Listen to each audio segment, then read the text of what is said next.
नमस्कार दोस्तों, मैं हूं श्रीधर और आप देख रहे हैं नेताजी डॉट लाइव। जैसा कि आप जानते हैं कि नेताजी डॉट लाइव के माध्यम से हमारी कोशिश होती है कि हम आपके पसंदीदा नेताओं के दिए गए वक्तव्य भाषण आप तक पहुंचाए, वो भी असंपादित। आइए इस कड़ी में देखते हैं। भारतीय जनता पार्टी के सांसद संतोष पांडे ने हिंदुओं को हिंसक, नफरती और असत्यवादी कहे जाने पर राहुल गांधी पर लोकसभा में जमकर हमला बोला। सांसद संतोष पांडे ने लोकसभा में राष्ट्रपति के अभिभाषण पर धन्यवाद प्रस्ताव पर चल रही चर्चा में हिस्सा लेते हुए सवाल किया कि हिंदुस्तान में हिंसा कौन फैला रहा है। राहुल गांधी ने हाल ही में लोकसभा में धन्यवाद प्रस्ताव पर चर्चा के दौरान हिंदू समाज को हिंसक कहा था। सांसद संतोष पांडे ने राहुल गांधी के कथन पर कड़ी आपत्ति जताई। सांसद संतोष पांडे ने राहुल गांधी से यह प्रश्न किया कि क्या हिंदू हिंसक हो रहा है? क्या भाजपा हिंसा की बात करती है? हिंदुस्तान के अंदर हिंसा आखिर कौन फैला रहा है? हिंदू समाज कितना हिंसक हुआ है? कितना हिंसक यह समाज तथाकथित शांतिप्रिय समाज है, यह पूरा भारत जानता है। क्या कर्नाटक में प्रवीण नितारू की हत्या हिंदू समाज की भीड़ ने की थी? क्या राजस्थान में कन्हैयालाल टेलर की हत्या गला रेत कर हिंदू समाज ने की थी? क्या हिंदू समाज जो अलग अलग जगह पर हंगामा खड़ा कर रहा है, जिस तरीके से की गई हत्याएं पूरे हिंदुस्तान के अंदर हो रही है, उसकी चर्चा करते हुए सांसद संतोष पांडे ने राहुल गांधी से अनेकों सवाल किए। जम्मू कश्मीर में बम विस्फोट करने वाला किस समाज का है? जम्मू कश्मीर में बम विस्फोट करने वाला किस समाज का है? जम्मू कश्मीर में हमला करने वाले किस समाज से आते हैं? फिलिस्तीन जिंदाबाद के नारे चिल्ला चिल्ला कर लगाने वाले किस समाज के हैं? संसद में चिल्ला चिल्ला कर राहुल गांधी ने जिस प्रकार की बातें कही, यहां की परंपराओं को तोड़ने की कोशिश की है, मर्यादाओं को तार तार करने की कोशिश की है, किंतु यह हमारी उच्च परंपरा रही है और राहुल गांधी सदन की परंपरा भंग करने सफल नहीं हो पाएंगे। आइए देखते हैं नेताजी डॉट लाइव के माध्यम से क्या कह रहे हैं संतोष पांडे। और जो लोग अपने आप को हिंदू कहते हैं वो 24 घंटा हिंसा हिंसा हिंसा, नफरत नफरत नफरत, असत्य सत्य असत्य।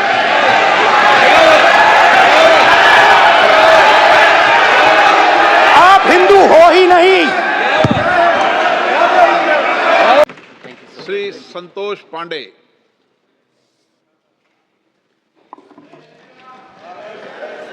सम्माननीय अध्यक्ष महोदय, मैं आपके प्रति कृतज्ञ हूँ।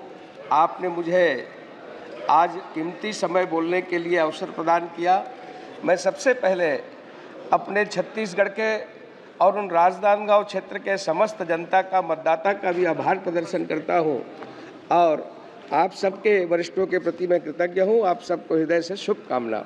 महोदय, अभी कल से जब से शुरू हुआ, रात को 12 बजे तक जो चला, जिस प्रकार से अभी अखिलेश जी बोल रहे थे और कल जब शुरुआत हुई तो नेता प्रतिपक्ष राहुल गांधी जी ने जिस प्रकार की बातें की, आज जब अखिलेश जी ने एक शेरो शायरी से और गजल की पंक्तियों से शुरुआत की, तो मैं भी ये बता दूं कि अखिलेश जी, जरा सा कुदरत ने क्या नवाजा, जरा सा कुदरत ने क्या नवाजा, आके बैठे हो फलसफे में, तुम्हारा लहजा बता रहा है तुम्हारी दौलत नहीं नहीं है।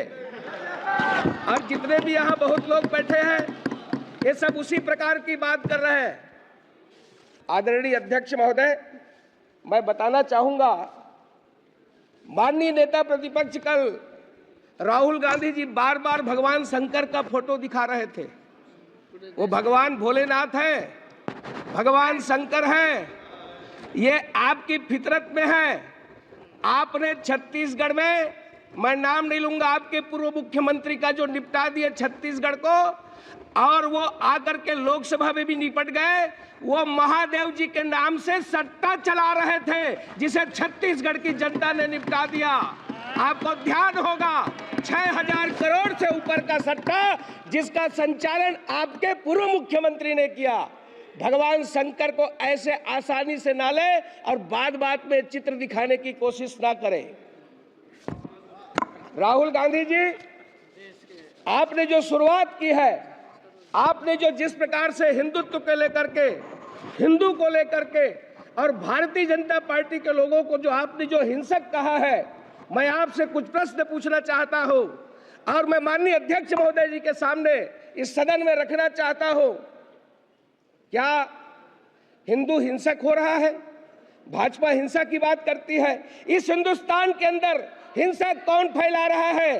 कितना हिंसक हिंदू समाज हुआ है, कितना हिंसक ये तथाकथित शांतिप्रिय समाज है, ये पूरा भारत जानता है। क्या कर्नाटक में प्रवीण नेतारू की हत्या हिंदू समाज की भीड़ ने की थी? क्या राजस्थान के अंदर वो कन्हैयालाल टेलर की हत्या गला रेत करके क्या हिंदू समाज ने की थी?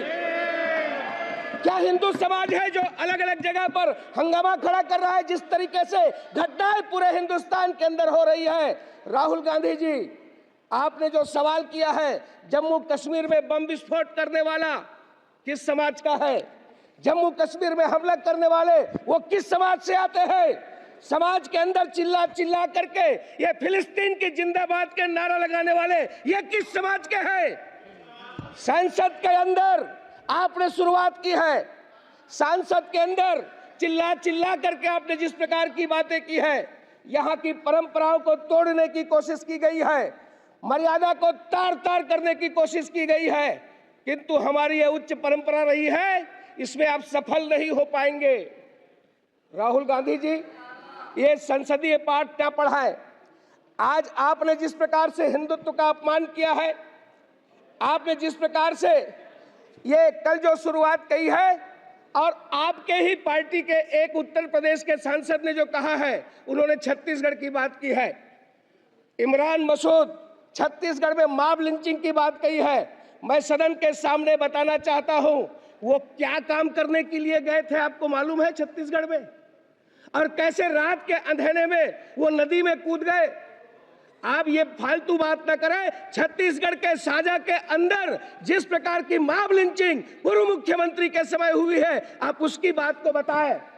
मैं आज सदन को बताना चाहता हूं कि जब हिंदुत्व की बात होती है तब अटल जी की वो पंक्तियां याद आती है, हिंदू तन मन हिंदू जीवन, रग रग हिंदू मेरा परिचय। मैं आदि पुरुष निर्भयता का वरदान लिए आया, भू पर पै पी कर सब मरते आए, मैं अमर हुआ तो विष पीकर। मुझको मानव में भेद नहीं, मेरा अंतर स्थल है विशाल, जग के ठुकराए लोगों को लो मेरे घर का खुला द्वार। अपना सब कुछ हूँ लुटा चुका, फिर भी अक्षय है धनागार, मेरा हीरा पाकर ज्योतित परकियों का वह राज मुकुट। यदि इन चरणों पर झुक जाए कल वह किरीट तो क्या विस्मय। हिंदू तन मन हिंदू जीवन, रग रग हिंदू मेरा परिचय। यानी ये हिंदू हिंदुस्तान का परिचय है। होकर स्वतंत्र कब चाहा है, होकर स्वतंत्र कब चाहा है, मैंने कर लूं जग को गुलाम। मैंने तो सदा सिखाया है करना निज के मन को गुलाम। गोपाल राम के नामों पर मैंने कब अत्याचार किया, कब दुनिया को हिंदू करने घर घर नरसंहार किया। भूभाग नहीं सत सत मानव की हृदय जीतने का निश्चय। हिंदू तन मन हिंदू जीवन, रग रग हिंदू मेरा परिचय। ये हिंदुत्व है। और आपने हिंदू को, हिंदू समाज को, हिंदुस्तान को आपने बदनाम करने की कोशिश किया है। आदरणीय अध्यक्ष महोदय, पिछले 10 साल में माननीय नरेंद्र मोदी जी, माननीय प्रधानमंत्री जी ने वो काम किए हैं। ये यदि मैं ये कहूं कि मोदी जी हैं तभी वो मुमकिन है, और वो काम की शुरुआत नहीं बल्कि डिलीवरी हुई है। जिन्हें पूरा करना ही असंभव लगता था, मोदी जी हैं, तभी वो गुंजाइश भी अभी भी बनी है। कश्मीर में मोदी जी ने असंभव को संभव कर दिया। ये वो काम है। चीन को भी पीछे छोड़ दिया। दुनिया का 8वां अजूबा कहा जा रहा है। ऐसा काम बड़े पड़ोसी देश भी कहीं मुकाबले में नहीं है। जम्मू कश्मीर में एक ऐसा प्रोजेक्ट बनकर तैयार हो चुका है जिसकी धमक पूरी दुनिया में सुनाई दे रही है। अध्यक्ष महोदय, कश्मीर का वो चिनाब रेलवे ब्रिज, दुनिया का सबसे ऊंचा रेल ब्रिज न बनकर तैयार है बल्कि ट्रेनें दौड़ा कर देखी जा चुकी है, ट्रायल हो चुका है। पहले से नारे लगाते रहे हैं। हम कहते थे कश्मीर से कन्याकुमारी है, किंतु सार्थक करने का काम माननीय नरेंद्र मोदी जी ने किया। दुनिया का सबसे ऊंचा चिनाब रेलवे ब्रिज, USBRL यानी उधमपुर श्रीनगर बारामूला रेल लाइन, ये प्रोजेक्ट जिसके निर्माण पर पूरी दुनिया की निगाह थी, माननीय मोदी जी ने पूरा किया। भारत ने कर दिखाया है। पूरी दुनिया भारत की लोहा मान रही है। अध्यक्ष महोदय, नदी की सतह से इस पुल की ऊंचाई 359 मीटर है। पुल एफिल टावर से भी 35 मीटर ऊंचा है। जहां लोग फोटो खिंचाने जाते हैं और बड़ा नाम लेते हैं, उससे भी 35 मीटर ऊंचा है। हमारे देश के कुतुब मीनार से ये 5 गुना है। माननीय अध्यक्ष महोदय, मोदी जी ने हर मुश्किल को संभव किया है। ठीक वैसे ही जैसे कोरोना काल में, महामारी में, अंतर्राष्ट्रीय बीमारी पर पूरी दुनिया, जी मैं बस 2 मिनट में खत्म करता हूँ, त्राही त्राही बची थी। विदेश के लोग कहते थे कि भारत में इतनी बड़ी आबादी है, क्या होगा, किंतु इस कोरोना के तूफान से भी राष्ट्र की कश्ती को सुरक्षित बाहर निकालने का काम यदि किसी ने किया तो वह है इस देश के प्रधानमंत्री नरेंद्र मोदी जी। कोविशील्ड, कोवैक्सीन का निर्माण ही नहीं कराया, संसाधन मुहैया कराए, लैब के वैज्ञानिकों को प्रोत्साहित देते रहे। देश में 300 करोड़ से अधिक डोज लोगों को वैक्सीन मुहैया कराया। इतना ही नहीं, दुनिया के देशों को भी सब प्रकार की उन्होंने सुविधाएं दी। इस पीरियड में आत्मनिर्भर भारत के मंत्र को नहीं छोड़ा। अध्यक्ष महोदय, उस तरफ बैठने वाले नहीं चाहते, ये चाहते ही नहीं थे ये वैक्सीन भारत में निर्मित हो। अरे ये तो फाइजर की वकालत कर रहे थे, विदेशी कंपनियों की वकालत कर रहे थे। सेंट्रल विस्टा का भी ये निर्माण नहीं चाहते थे, ये जीएसटी का कलेक्शन नहीं चाहते थे। ये डर्टी पॉलिटिक्स इनके रक्त में है। माननीय प्रधानमंत्री जी हार नहीं मानने वालों में से है। उन्होंने गतिरोधों को दूर किया, नए ऑक्सीजन प्लांट, मुफ्त में टीकाकरण, ऑक्सीजन रेल ने ताकत दी, नए वेंटिलेटर का निर्माण, नए हॉस्पिटल का निर्माण। देश में कोविड टेस्टिंग सेंटर एक हुआ करता था, हजारों कोविड सेंटर स्थापित किए। पीपीई किट नहीं बनता था, आज हम लार्जेस्ट प्रोड्यूसर हुए।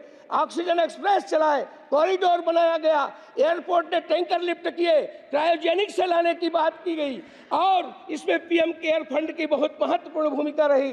माननीय अध्यक्ष महोदय, 80 करोड़ लोगों को मुफ्त अनाज देने का काम किया। कहाँ तो तय था। मैं ये कहूँगा कि आज जिस प्रकार से गरीबों की केवल चर्चा करते रहे, किंतु यदि गरीबों की, मजदूरों की और अंत्योदय की यदि कोई सरकार हुई तो माननीय प्रधानमंत्री नरेंद्र मोदी जी की सरकार हुई, जिस पर आज देश पूरा गर्व कर रहा है। आपने मुझे अवसर दिया। इतना ही कहते हुए, चाहे रक्षा के क्षेत्र में हो, चाहे शिक्षा के क्षेत्र में हो, चाहे पेयजल के क्षेत्र में हो, राष्ट्र की सर्वांगीण उन्नति के लिए यदि कोई काम किया तो माननीय मोदी जी ने किया है। मैं राष्ट्रपति जी के उस अभिभाषण पर धन्यवाद रखते हुए अपनी बात समाप्त करता हूं। आपने मुझे अवसर दिया, आपका मैं बहुत बहुत आभारी हूं। राष्ट्रपति के अभिभाषण पर चल रहे धन्यवाद प्रस्ताव पर राहुल गांधी ने जिस तरह से जो बातें कही, उसकी न सिर्फ लोकसभा में ही निंदा हो रही है, बल्कि लोकसभा के बाहर भी लोगों द्वारा, जनता द्वारा उनका घोर विरोध किया जा रहा है। राहुल गांधी मुर्दाबाद, मुर्दाबाद, मुर्दाबाद। बोलो भारत माता की जय, भारत माता की जय, जय जय श्री राम। आपने देखा राजनांदगांव के सांसद संतोष पांडे ने किस तरह से राहुल गांधी को लोकसभा में घेरा। हमारे इस चैनल में बने रहने के लिए हमारे इस चैनल को लाइक करें, शेयर करें, सब्सक्राइब करें। नमस्कार। नेताजी.live के प्रायोजक हैं Satyadeep diagnostic and clinic, Supela, Bhilai.